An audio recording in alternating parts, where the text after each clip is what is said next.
भोला सुबह सुबह अपने कुल्हाड़ी को लेकर जंगल की ओर जाने लगा। भोला रोज लकड़ियां तोड़कर लाता और गांव में जाकर बेचता। जो भी थोड़े पैसे मिलते उससे जैसे तैसे अपना पेट भरता। उस दिन जब भोला लकड़ी काटने गया, उसने देखा कि बहुत सारे पेड़ पहले से ही कटे हुए हैं। फिर अरे ये क्या, लगता है आज कलुआ मुझसे पहले आकर लकड़ियां तोड़कर चला गया। वैसे भी कलुआ को तो मुझसे बहुत ज्यादा लकड़ियों की जरूरत होती है, इसीलिए आया होगा। चलो अब जंगल के और अंदर जाना होगा। भोला और अंदर चला गया। उसने देखा कि बीच जंगल में बहुत से पेड़ थे। उन पेड़ों को देखकर अरे वाह, यहाँ पर तो बहुत सारे पेड़ हैं। अगले 2 महीनों तक भी रोज लकड़ियाँ काटूं तो भी कम नहीं पड़ेंगी। भोले ने पेड़ काटने के लिए कुल्हाड़ी उठाई। तभी उसने देखा कि ऊपर एक बंदरिया अपने नवजात बच्चे के साथ उस पेड़ पर बैठकर फल खा रही थी। वो बंदरिया इतने प्यार से अपने बच्चे को पकड़कर बैठी थी कि उनका प्यार देखकर भोला रुक गया। ये क्या करने जा रहा था मैं? अगर मैंने ये पेड़ काट दिया, माँ बंदरिया और उसके बच्चे का घर टूट जाएगा। नहीं, मुझे ऐसा नहीं करना चाहिए। शायद इस पेड़ पर बहुत सारे फल हैं, इसीलिए ये बंदरिया यहाँ रहती होगी। चलो मैं कोई ऐसा पेड़ काटता हूँ जिस पर किसी जानवर या पंछी का घर ना हो। भोला और आगे चला गया। उसने अपनी जरूरत के अनुसार लकड़ियाँ काटी और उन्हें बेचने चला गया। ऐसे ही दिन बीतते रहते हैं। भोला रोज उस बंदरिया और उसके बच्चे को देखता। कभी कभी भोला बंदरिया को खिलाने के लिए घर से रोटी भी ले आता। एक दिन जब भोला लकड़ी काटने गया, तब उसने देखा कलुआ उसी पेड़ पर कुल्हाड़ी चला रहा था जिस पेड़ पर उस बंदरिया रहती थी। कलुआ को उस पेड़ को काटते देख, अरे कलुआ, ये क्या कर रहे हो? ये कैसा सवाल है? भगवान ने आंखों की जगह बटन लगाकर भेजा है क्या? दिखाई नहीं देता? लकड़ी काट रहा हूँ। वो तो मैं देख रहा हूँ कलुआ, लेकिन इस पेड़ की लकड़ी क्यों काट रहे हो? किसी और पेड़ की लकड़ी काटो। पेड़ पर देखो, एक बंदरिया का घर है, उसके साथ उसके नवजात शिशु भी हैं कलुआ। तो क्या हुआ? वो बंदरिया किसी और पेड़ पर चली जाएगी। इतने सारे पेड़ तो हैं। लेकिन कलुआ, लेकिन वेकिन कुछ नहीं। चल निकल जा यहाँ से। आया बड़ा मुझे सिखाने वाला। और सुन, इस पेड़ को तो पूरा मैं ही काटूंगा। ये ध्यान रखना, तुझे चाहिए तो कहीं और चला जा, नहीं तो ये देख रहा है ना कुल्हाड़ी, मुझे जरा सी भी देर नहीं लगेगी इस कुल्हाड़ी को तुझ पर चलाने में। कलुआ पेड़ काटने लगा। भोला बेचारा चाह कर भी कुछ नहीं कर पाया और आगे चला गया। दोपहर के समय जब भोला जंगल से लौट रहा था, तब सपने देखा कि कलुआ ने वो पूरा पेड़ काट डाला था। भोला को बहुत बुरा लग रहा था। तभी उसकी नजर पेड़ के एक बड़े लकड़ी के नीचे गई। वो बंदरिया उस लकड़ी के नीचे मरी पड़ी हुई थी। उसे देख भोला के आंखों में आंसू बहने लगे। भोला को लग रहा था कि शायद उसके बच्चे की भी मौत हो गई है। भोला उस बंदरिया के पास गया। तभी उसने देखा कि बंदरिया ने मरते हुए भी अपने बच्चे को अपने गोद में सुरक्षित रखा था। हे भगवान, तेरी महिमा अपरंपार है। इस बंदरिया ने मरते हुए भी अपने बच्चे को गोद में सुरक्षित रखा है। सच में माँ आखिर माँ ही होती है। लेकिन अब इस बच्चे का क्या होगा? कलुआ भी कितना दुष्ट है। मैंने बताया था उसे इस पेड़ पर इस बंदरिया का घर है, लेकिन उसने मेरी बात नहीं सुनी। फिर भोला ने गड्ढा खोदकर बंदरिया के शव को उस गड्ढे में डाल दिया। फिर उसके बच्चे को अपने गोद में उठाकर अपने साथ उसे घर ले आया। उस दिन एक बात से भोला अपने छोटे भाई की तरह उस बंदर को साथ रखने लगा। एक दिन भोला लकड़ी काटने गया था। तब, क्यों भोला, सुना है तूने किसी बंदर को पाल रखा है? अरे खुद का पेट तो तुझसे भरता नहीं, अब उस बंदर को क्या खिलाएगा? वो वही बंदर है कलुआ, जिसकी माँ के तुम हत्यारे हो। मैंने तुम्हें कहा था कि उस पेड़ पर उस बंदरिया का घर है, फिर भी तुमने वो पेड़ काट दिया। वो बंदरिया पेड़ से गिरकर मर गई, इसीलिए मुझे इंसानियत के नाते उस बंदर को अपने साथ ले जाना पड़ा। अगर मैं उसे नहीं ले जाता तो इस जंगल में ऐसे ही उसकी मौत हो जाती। हाँ तो तू बड़ा दयावान है ना। सारी दुनिया की इंसानियत और अच्छाई एक तुझ में ही भरी हुई है ना। कलुआ, मेरी तुमसे विनती है कि आगे से तुम कोई भी पेड़ काटते समय थोड़ा ध्यान दो कि किसी जानवर पंछी का घर न टूटे। ए भोला, मैंने पहले भी एक बार तुझसे कहा था कि तू मुझे मत सिखा। जब तूने कुल्हाड़ी हाथ में लेना सीखा था ना, उसके कई साल पहले से मैं लकड़ी काट रहा हूँ। तू कौन होता है मुझे सिखाने वाला? रुक, तुझे अभी मजा चखाता हूँ। ऐसा कहकर कलुआ ने भोला को पीटना शुरू कर दिया। उसे पीटने के बाद भोला को उसने चेतावनी भी दी कि आगे से अगर वो इस गांव में लकड़ी काटने के लिए आएगा तो उसे अपनी जान से हाथ धोना पड़ेगा। बेचारा भोला घर आ गया और बंदर से बात करने लगा। चलो दोस्त, अब इस गांव से हमारा दाना पानी उठ गया है। उस कलुआ ने मुझे पीटकर साफ साफ चेतावनी दे दी है। अब अगर जान बचानी है तो इस गांव को छोड़कर जाना ही बेहतर होगा।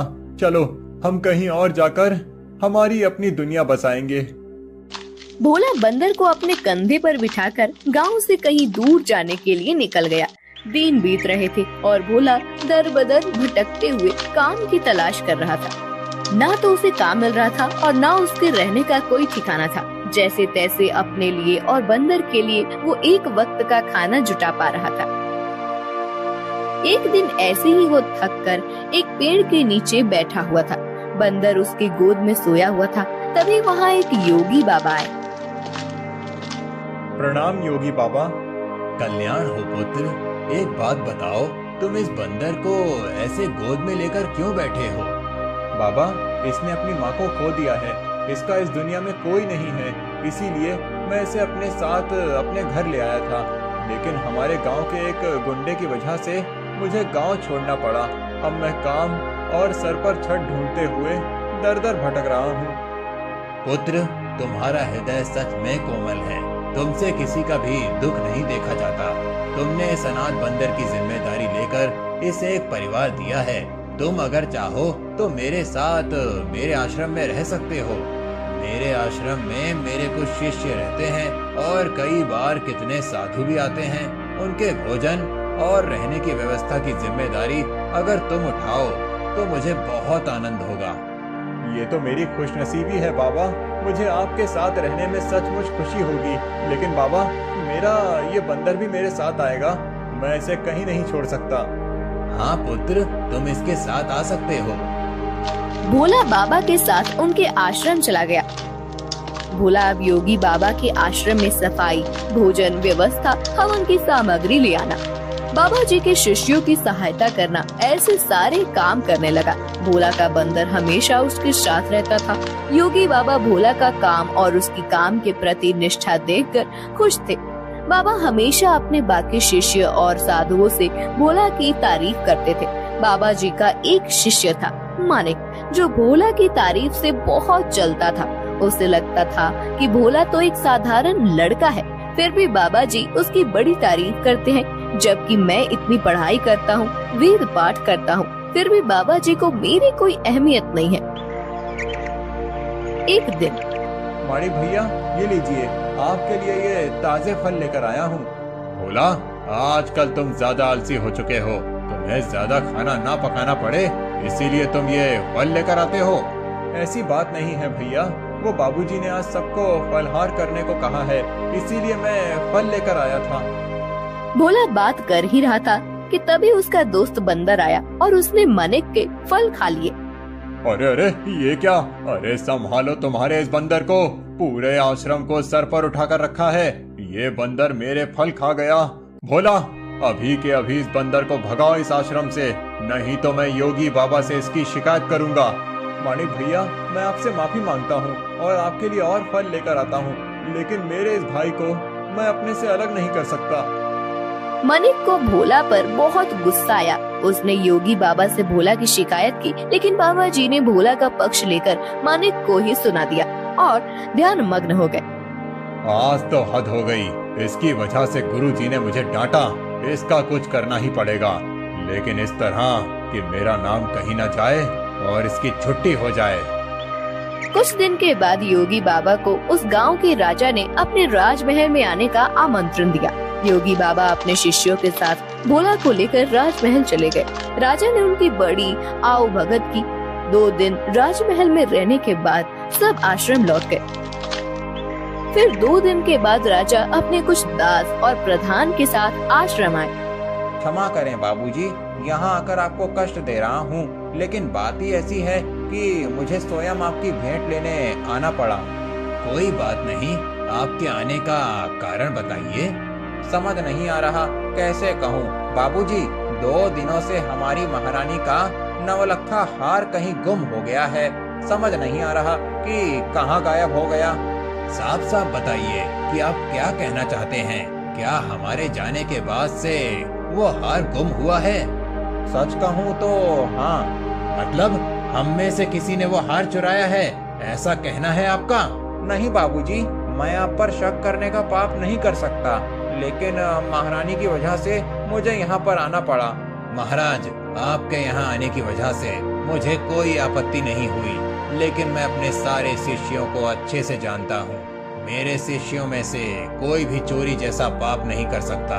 फिर भी अगर आपको तसल्ली ना हो तो आप सबकी तलाश ले सकते हैं। राजा के साथ आए हुए दासों ने सबकी तलाशी ली।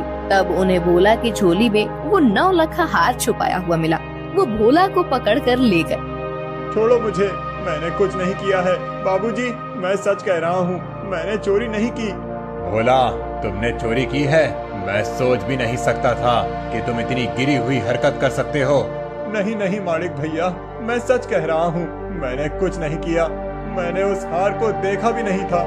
बाबूजी, ये लड़का रंगे हाथों पकड़ा गया है। अब मैं कुछ नहीं कर सकता। मुझे इसे सजा दिलाने के लिए महल लेकर जाना होगा। बाबूजी, मुझे बचा लीजिए, मैंने सच में कुछ नहीं किया। आप मुझे जानते हैं, मैं चोरी के बारे में सोच भी नहीं सकता। बुरे से बुरे वक्त में भी मैंने चोरी नहीं की, तो अब क्या करूँगा, मेरा विश्वास कीजिए। राजा के दास भोला को ले जाने लगे। तभी उनके पीछे से आवाज आई, रुकिए, मेरे भाई ने चोरी नहीं की है। सबने पीछे मुड़कर देखा। भोला का बंदर पीछे खड़ा होकर बोल रहा था, महाराज, मेरे भाई ने चोरी नहीं की है। ये हार किसी ने जानबूझकर उसके झोले में डाला है। ये क्या, एक बोलने वाला बंदर?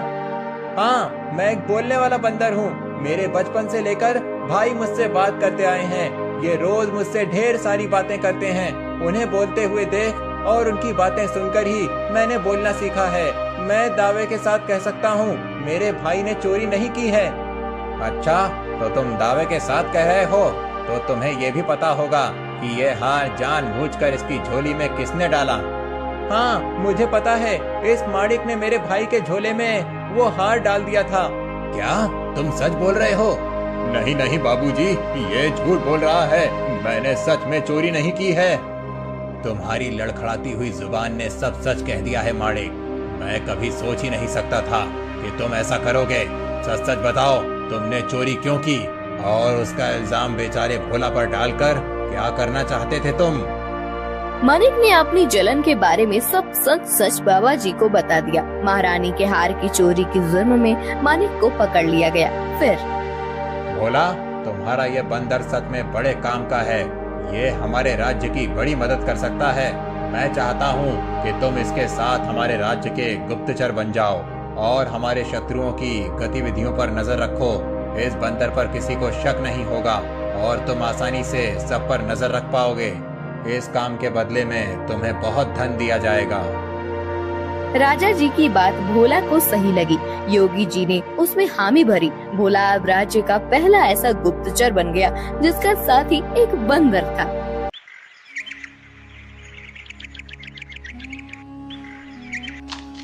रूपा अपना पिज्जा का ठेला लेकर जा रही थी। ले लो, गरम पिज्जा ले लो, वेज पिज्जा, चीज पिज्जा ले लो। बहुत दिनों से रूपा का पिज्जा का धंधा कुछ ठीक से नहीं चल रहा था। ग्राहक उसके ठेले के पास से गुजरते थे, लेकिन पिज्जा खरीदने के लिए नहीं रुकते थे। तभी वहाँ रूपा के पिता की उम्र का किशोरी लाल आया। किशोरी लाल सीटी बजाते हुए, अरे वाह, आज तो लगता है मेरी नसीब बहुत जोरों पर है। सुबह सुबह चिकनी चमेली के दर्शन हो गए। मेरा रास्ता छोड़िए। अरे रास्ता छोड़े मेरे दुश्मन। हम दोनों के तो रास्ते जल्दी ही एक होने वाले हैं और तुम बोल रही हो कि रास्ता छोड़ दो। ये ठीक नहीं है डार्लिंग। अच्छा, तुम्हें डार्लिंग कहूंगा तो चलेगा ना? वो क्या है ना, मैंने सुना है कि आजकल की लड़कियां को डार्लिंग, जानू, बच्चा ऐसे सब सुनना अच्छा लगता है। तुम बताओ मैं तुम्हें क्या कहकर पुकारूं? कोई जरूरत नहीं है मुझे किसी भी नाम से पुकारने की, जाने दीजिए मुझे। रूपा रास्ता बदलकर जाने लगी। तभी किशोरी लाल ने रूपा का हाथ पकड़ लिया। छोड़ो मेरा हाथ, छोड़ो। अपनी बेटी की उम्र की लड़की का हाथ पकड़ने में शर्म नहीं आती तुम्हें किशोरी लाल?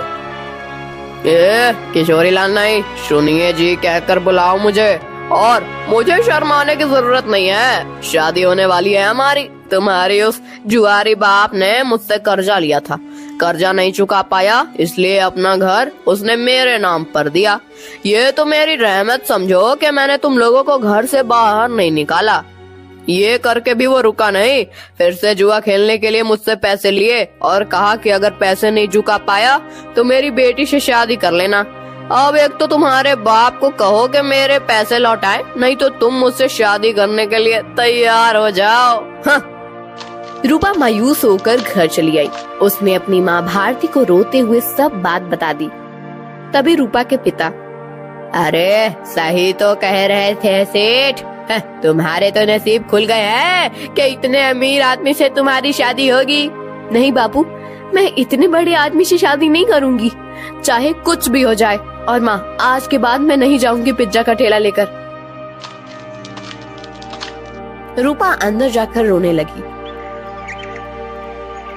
अगले दिन से भारती पिज्जा बेचने जाने लगी। कुछ दिन हो गए, लेकिन फिर भी जितनी जरूरत थी उतना धंधा नहीं हो रहा था। भारती बहुत परेशान हो गई थी। दिन भर पूरे गांव में घूमने के बाद रात को भारती घर जा रही थी। वो एक जगह पर बैठ गई। हे भगवान, और कितनी परीक्षा लोगे हमारी। इतनी मेहनत करके भी पैसे हाथ में नहीं आते। पति है जिसे जुआ खेलने से फुर्सत नहीं मिलती। एक लौती बेटी है, इतनी रूपवती है, लेकिन उसके पीछे वो किशोरी लाल पड़ा है। मेरी बेटी को उस किशोरी लाल के चंगुल से कैसे बचाऊं? पता नहीं ये पिज्जा का धंधा क्यों चल रहा है। अगर पैसे नहीं मिले तो क्या करूंगी? भारती अपने आप से बात कर रही थी। तभी उसके पास एक बूढ़ी दादी आकर बैठ गई। क्या हुआ बेटी, क्यों रो रही हो? क्या बताऊं अम्मा, मेरे जीवन में इतनी परेशानियां हैं कि क्या कहूं। भारती ने अपनी राम कहानी बूढ़ी अम्मा को बताई। बेटा ये लो, कल से तुम ये मसाला डालकर पिज्जा बनाना। देखना, इस जादुई मसाले से जो पिज्जा बनेगा उसका स्वाद के चर्चे दूर दूर तक होंगे। जल्द ही तुम्हारी सारी परेशानियां दूर हो जाएंगी। भारती को वो मसाला देकर बूढ़ी अम्मा गायब हो गई। अगले दिन भारती ने उस जादुई मसाले से पिज्जा बनाया। अरे वाह माँ, आज तो पिज्जा की खुशबू बहुत अच्छी आ रही है। मैं एक खाकर देखूं?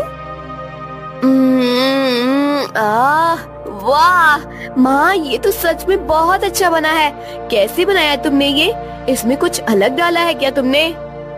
हाँ, कल रात को ये थक कर उस पुराने खंडर के पास बैठी थी, तभी वहाँ एक बूढ़ी अम्मा आई थी। मैं बहुत परेशान होकर रो रही थी। तभी उन्होंने मुझे मेरे रोने का कारण पूछा। जब मैंने उन्हें हमारे बारे में सब सच बताया, तब उन्होंने मुझे ये मसाला दिया और कहा कि इसमें पिज्जा में डालकर पिज्जा बनाऊंगी तो पिज्जा का स्वाद बढ़ जाएगा। वही मसाला में डाला है अभी इसमें। क्या? उस खंडर के पास? माँ, तुम्हें पता नहीं वहाँ क्या है? तुम इतनी डर क्यों रही हो? ऐसा क्या है वहाँ पर? अरे माँ, कहते हैं कि वहाँ पर एक बूढ़ी का भूत रहता है। तुम्हें जो बूढ़ी अम्मा मिली थी, कहीं वो वही भूत तो नहीं थी? ये क्या बोल रही हो तुम बेटा? कल मेरी मुलाकात एक भूत से हुई थी, लेकिन उसे देखकर ऐसा लग तो नहीं रहा था। लेकिन माँ, ये तो सोचो कि कोई सामान्य औरत तुम्हें जादुई मसाला कैसे देगी? हो ना हो वो जरूर कोई भूत ही होगी। अब वो कोई भी हो, क्या फर्क पड़ता है? अगर उसके इस मसाले की वजह से हमारे पिज्जा की बिक्री बढ़ गई तो अच्छी ही है ना। सोचो, हम उस किशोरी लाल के सारे पैसे चुका देंगे तो उसे तुम्हारा पीछा छोड़ना होगा। हाँ, ये बात तो है। सिर्फ एक बात याद रखना, किसी को कानो कान खबर ना हो कि हमें किसी भूतनी ने जादुई मसाला दिया था। भारती अपना ठेला लेकर निकल पड़ी। जादुई पिज्जा की महक पूरे गांव में फैल रही थी। अरे भारती, आज तो बहुत बढ़िया खुशबू आ रही है तुम्हारे ठेले से। जरा एक दो पिज्जा खिलाओ तो। भारती ने लालचंद को गर्मा गर्म पिज्जा सॉस के साथ दिया। लालचंद पिज्जा खाने लगा। अरे वाह क्या स्वाद है, वाह वाह मजा आ गया। भारती क्या खूब पिज्जा बनाया है आज तुमने, सच में दिल खुश हो गया। वैसे तो मुझे ये पिज्जा विज्जा कुछ खास पसंद नहीं है, ये तो सारे नए जमाने के चोचले हैं, लेकिन उसकी सुगंध इतनी अच्छी आ रही थी कि मेरा जी मचल गया। ओह ये लो पैसे, और एक काम करो 4 पिज्जा पैक करके देना, घर पर ले जाता हूँ, बच्चों को बहुत पसंद आया। लालचंद की आवाज सुनकर कुछ और लोग वहाँ आ गए और पिज्जा खरीदने लगे। भारती बहुत ज्यादा खुश हो गई क्योंकि आज उसकी बोनी ही एकदम बढ़िया हो गई थी। कुछ देर के बाद भारती गांव से होकर कॉलेज पर चली गई। कॉलेज के बहुत सारे बच्चों ने पिज्जा खरीदा। दोपहर तक सारे पिज्जा खत्म हो गए। भारती घर आ गई। माँ इतनी जल्दी आ गई आज? अरे पूछो ही मत, आज तो गजब हो गया सच में। उस मसाले ने तो कमाल कर दिया। जब मैं यहाँ से निकली थोड़ी दूर पर लालचंद सेठ मिल गए। पिज्जा की खुशबू से घींचे चले आए। 2-3 पिज्जा खा लिए उन्होंने और 4 पैक करके घर ले गए। इतनी तारीफ कर रहे थे पिज्जा की कि क्या ही बताऊं। उनकी आवाज सुनकर कुछ और गांव वाले आए और उन्होंने भी पिज्जा खरीद लिया। आज तो बहुत अच्छी बोनी हो गई थी। फिर मैं कॉलेज पर चली गई। वहाँ भी बच्चों की खाने की छुट्टी हुई थी, क्या कहते हैं उसे, हाँ रिसेस। बहुत से बच्चे बाहर आए और पिज्जा लेकर चले गए। सारे पिज्जा खत्म हो गए। अरे वाह, मतलब भूतनी ने दिए हुए मसाले ने आपका काम कर दिया। माँ अगर रोज ऐसे ही पिज्जा की बिक्री होने लगी तो बहुत जल्द हम सारा कर्जा चुका देंगे। हाँ बेटा ऐसा ही होगा। एक दिन रूपा मैं सोच रही हूँ कि मैं दोपहर को घर आ जाती हूँ, बाद में पूरा टाइम मैं खाली बैठ रहती हूँ, तो क्यों न शाम के समय भी पिज्जा का ठेला लगाना शुरू कर दूँ। लेकिन माँ तुम कितना काम करती हो, शाम को भी काम करोगी तो थक नहीं जाओगी? थक तो जाऊंगी लेकिन सोचो मुनाफा भी तो दुगना हो जाएगा। अगले दिन से भारती शाम के समय भी जादुई पिज्जा का ठेला लगाने लगी। उसे दुगना मुनाफा होने लगा। कुछ दिनों में भारती के पास बहुत सारे पैसे जमा हो गए। एक दिन वो कर्ज के सारे पैसे लेकर किशोरी लाल के कोठी पर चली गई। आओ आओ भारती, आज सुबह सुबह मेरी कोठी पर। लगता है शादी की बात करने आई हो। किशोरी लाल मैं पागल नहीं हूँ जो मेरी रूपवती बेटी का हाथ उसके बाप की उम्र के आदमी के हाथ में दे दूं। बिल्कुल तुम पर ही गई है तुम्हारी बेटी। कुछ दिन पहले वो भी यही कह रही थी, लेकिन शायद तुम दोनों को अभी तक समझ नहीं आया है कि रमेश ने ही मुझसे वादा किया है कि अगर उसने लिए हुए कर्जे को वो चुका नहीं पाया तो वो रूपा का हाथ मेरे हाथ में दे देगा और तुम लोग तो मुझे पैसे वापस करने से रहे। तो तुम्हारे पास चारा ही क्या है? अपने सपनों से बाहर आओ किशोरी लाल। कहीं ये कांच का सपना टूट गया तो उस टूटी हुई कांच के टुकड़े आँखों में चुभ जाएंगे और आँखों से खून बहने लगेगा। ये लो मैं पैसे लेकर आई हूँ, तुम्हारा सारा कर्जा सूद समेत लौटा रही हूँ। क्या? कैसे? वो भी इतने सारे पैसे आए कैसे तुम्हारे पास? ये ले तेरे पैसे और आगे से मेरे दरवाजे पर आने की जरूरत मत करना। और हाँ मेरी बेटी को आंख उठाकर भी मत देखना आज के बाद। भारती किशोरी लाल के कोठी से चली गई। किशोरी लाल अपने कंप्यूटर के सामने बैठकर स्टॉक एक्सचेंज में ट्रेड करने लगा। कुछ दिनों के बाद भारती को कॉलेज के कैंटीन में पिज्जा बनाने का काम मिल गया। उसने अब पिज्जा का ढाबा शुरू कर दिया था। दोपहर में भारती कॉलेज के कैंटीन में काम करती थी और शाम को रूपा के साथ मिलकर अपना पिज्जा ढाबा चलाती थी। एक दिन किशोरी लाल के कोठी पर, पापा आप ऐसे सर पर हाथ रखकर क्यों बैठे हैं? क्या बताऊं बेटी, कुछ दिनों से शेयर्स लगातार गिर रहे हैं, मुझे बहुत बड़ा लॉस हो गया है। क्या? तो अब आप क्या करेंगे आप? अब क्या, जितना भी पैसा बचा है उसे भी लगा देता हूँ। अगर 2 दिनों में शेयर्स ऊपर चले गए तो डूबे हुए सारे पैसे वापस मिल जाएंगे। लेकिन अगर ऊपर नहीं गए तो? शुभ शुभ बोल कलम हुई। एक तो मैं पहले ही इतने टेंशन में हूँ और तू ऐसी बातें कर रही है। जा अब यहाँ से। 3 दिन बीत गए लेकिन शेयर मार्केट ऊपर नहीं आया। किशोरी लाल के बच्चे खुचे पैसे भी डूब गए। उसे अपनी कोठी भी बेचनी पड़ी। अब किशोरी लाल रास्ते पर आ गया था। किशोरी लाल को लॉस से इतना धक्का लगा कि उसकी हालत बहुत खराब हो गई और उसने बिस्तर पकड़ लिया। घर की जिम्मेदारी अब शीतल पर आ गई। गांव में ही एक छोटे से टूटे फूटे घर में दोनों रहने लगे। 3 महीने के बाद, पापा ये लीजिए, दवाई पी लीजिए। बेटा, दवाई के लिए पैसे कहाँ से आए तुम्हारे पास? पापा, मैं एक जगह करती हूँ, उससे जो पैसे आते हैं उसी में दवाई लेकर आई हूँ। और पापा, मैंने इस घर का किराया भी दे दिया है और खाने के लिए राशन भी भर दिया है। अब आप सो जाइए, मुझे काम पर जाना है। ये सब उस भारती की वजह से हुआ है। जिस दिन से वो आकर मुझे खरी खोटी सुना कर गई, उसकी बेटी भी हाथ से चली गई। मैं छोड़ूंगा नहीं उस भारती को। पापा, आप तो समझिए, इसमें भारती चाची की कोई गलती नहीं है। रूपा मेरी उम्र की है। उसके साथ शादी की बात करने के बारे में सोचते हुए आपको ही शर्म आनी चाहिए थी। कौन सी माँ चाहेगी कि उसकी बेटी की शादी ऐसे आदमी से हो? मुझे बहुत दया आ रही है उन पर। दया तो उन्होंने हम पर दिखाई है पापा। मैंने आज तक आपको बताया नहीं, लेकिन हमारा घर जो चल रहा है ना, वो उनकी वजह से है। मैं भारती चाची के ढाबे पर ही काम करती हूँ। क्या सच? हाँ पापा, आपने उनके साथ इतना बुरा किया, उनका घर ले लिया, फिर भी उन्होंने हमारे बुरे वक्त में हमें सहारा दिया है। किशोरी लाल शीतल की बात सुनकर हक्का बक्का रह गया। उसने भारती को घर बुलाकर माफी मांगी। रूपा से बदतमीजी करने के लिए रूपा से भी माफी मांगी। शीतल भारती के साथ काम करते हुए पैसे कमाने लगी और धीरे धीरे उनकी भी जिंदगी सुधर गई।